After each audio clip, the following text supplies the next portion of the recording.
Yeah, well, 3 generations of Everts on podiums in GPs, like, it's impressive, mate. And it's not really something you can relate to someone with because it's such a unique situation you're in. And, you know, the pressure and the weight of expectation must be quite massive, mate. So have you found that very challenging to deal with growing up, obviously? Yeah, How do you manage it? yeah, sometimes it really gets to me. Especially this winter was sometimes quite hard. Yeah, you just gotta, there's no way around it, you know. Once you enter the track, you immediately get compared to your dad, and that's not always easy. I'm myself, and it will take a long time, if it ever will, that I just get called Liam Everts and not the son of. So Yeah. it's something I get used to, and I just have to get to deal with, you know. And yeah, it's been tough sometimes, and but it teaches you a lot of things. So no, it's this was nice to at least get some type of relief. Yeah, mate.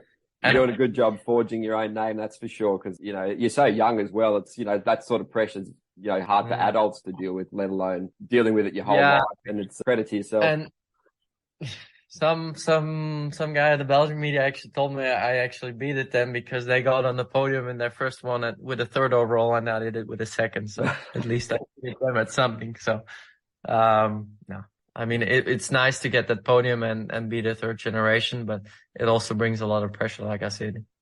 Yeah, it's pretty cool. The mindset you got, mate. Obviously, no excuses kind of attitude. Whereas if, you know, you own it, if there's something not right, you just take it on your shoulders. You don't look for someone to blame. But it's obviously a good environment you've got.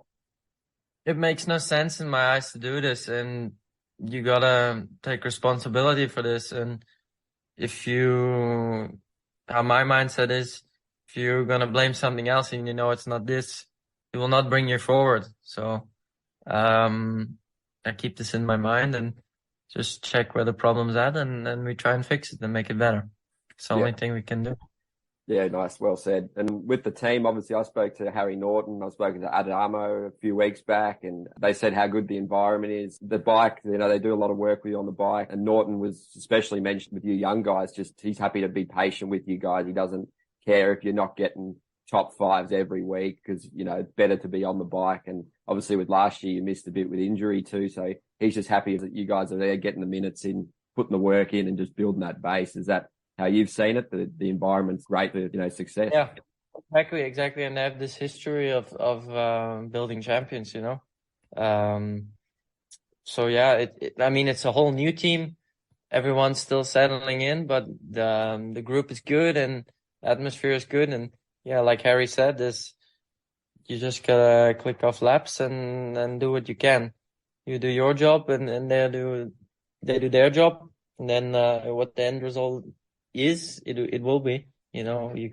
If it's not good, then you gotta change again and make it better, you know. So I think he does a great job. Of course, stepping up from a mechanic to technical director is not easy, but I think he's adapting well. Yeah, it's good to see an Aussie doing so well as well, mate. But how have you personally found the bike? Are you happy with this particular model, this generation? I spoke to Andrea. He said he had quite a few issues with it at first, just sort of learning how to find the limits and riding. You know, he felt he had to ride quite hard to get the best out of it. How's it been for you? No, for me, this change went quite easy. Of course, I'm a very different rider than Andrea. He's a lot more aggressive on the bike. Well, I'm more fluid, more on the pegs, let's say. So my change has gone well, not with many issues, let's say. Yeah, so obviously pretty handy at testing and all that kind of thing. You know what you're looking for. You feel things pretty well. Obviously, your family are probably you've got a really good idea of what's good and what isn't. So you're pretty handy at that. They can have that idea, but when it comes down to it, I got to be happy on the bike and I got to perform on it. So, no, I mean that's gone well. I'm also from the mindset not to test too much. If things are good, they are good, you know. There's no point of looking even further and further to get lost at some point. So, no, that's gone well for me.